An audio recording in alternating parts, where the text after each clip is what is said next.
just announced the reciprocal trade tariffs, and everybody is acting like the world has come to an end.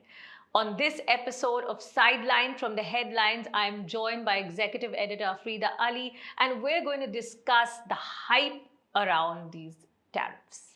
Yes, Anushka, thank you so much. In fact, first of all, one must just understand that these are tariffs that are imposed on exports from India. So actually, these are tariffs that will have to be paid by American importers if they import from India. So let's just understand that tariffs are technically not on India. Yes, they are on the exports, but people who are importing from those respective countries. So the idea is to discourage the imports. So we first need to be very clear who actually will be the bearer of these tariffs. I just wanted to make that clear. Absolutely, and that's important to clarify.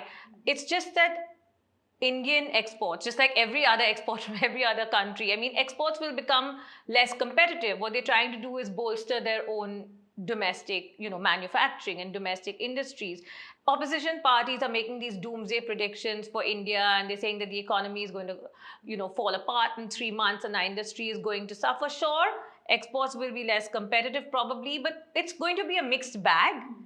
It's not necessary that we will be in a disadvantageous position, because certain countries that we compete with, let's say Vietnam or Cambodia, in certain sectors, let's say garments or whichever other sectors, chemicals, you see those countries probably have higher tariffs levied on them. That gives us a competitive advantage. Absolutely. So we're not the only country that's facing these reciprocal tariffs. Every single country in the world is going to face this. Yeah. Anushka, what I also see, and after having spoken to a couple of economists, what they say is that there is scope to soften the blow, because apparently, and so far as India is concerned, it's going to come in only into effect from around, say, September or so. So there is a scope for India to have a dialogue and negotiate around this thing. So apparently there is scope for that. That's number one. And number two, many believe that Trump will be compelled to soften the blow, as in he will be forced to reconsider. This is not because, the argument that is being given by the Trump administration is that this is America first. And of course, this is a lot of posturing, and we know that there is bluff and bluster that is associated with Trump. But the primary argument is that, okay, this is in the interest of America. They've been charging us these tyrannical tariffs, and now no longer.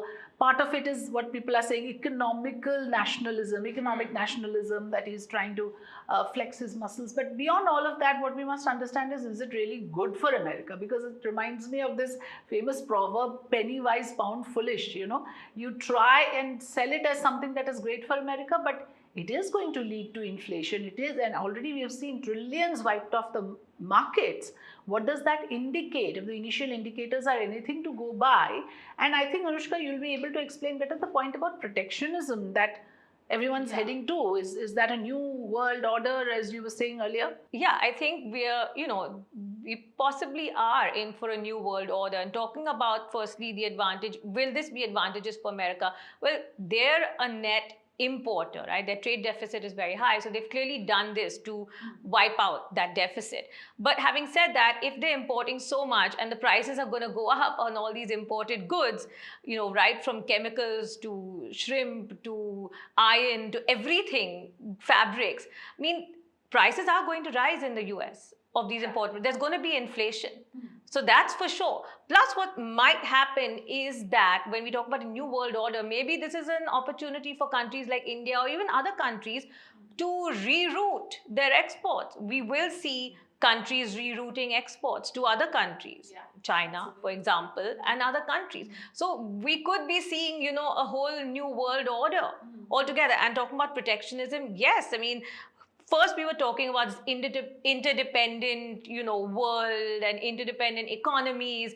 But now, as you said, it's economic nationalism. What is it? That's a fancy word for protectionism. Everybody is becoming more and more protectionist. We were protectionist because we had such high tariffs on American goods. What was that? We're just trying to protect our own domestic manufacturers. We'll also have to probably, look at increasing our market over here. Yeah, I'll take that point from you where you said rerouting our exports. Maybe there is opportunity there. Maybe there is opportunity in manufacturing ourselves and being more self-reliant. India has an advantage because we have a large domestic market. So a lot of the domestic demand takes care of, all, again, by default, we are a bit insulated compared to other countries. We keep talking about how the population works against us, the fact that we are highly populated, but in some areas, it is also working to our advantage, the fact that we have a big domestic demand. So like you said, the opportunity in adversity is something we'll have to see. Yeah. And it's a very optimistic thing that you pointed out. Why not reroute your exports? There are other countries to export. And then there is opportunity within to be Atmanirbhar. And now a lot of people are saying, see, the Atmanirbharta is going to serve us well. The Atmanirbhar Bharat that the government's been talking about. And yes, just to wrap this up, as we said, we both feel that there's a bit of hype around these tariffs and there's no need for these doomsday predictions. But of course, internal politics is such that, opposition parties will take this as an take advantage of this situation and raise alarm bells. But I personally don't think there's need for so much alarm. Right. Thank you so much. Thank you. Thanks for watching.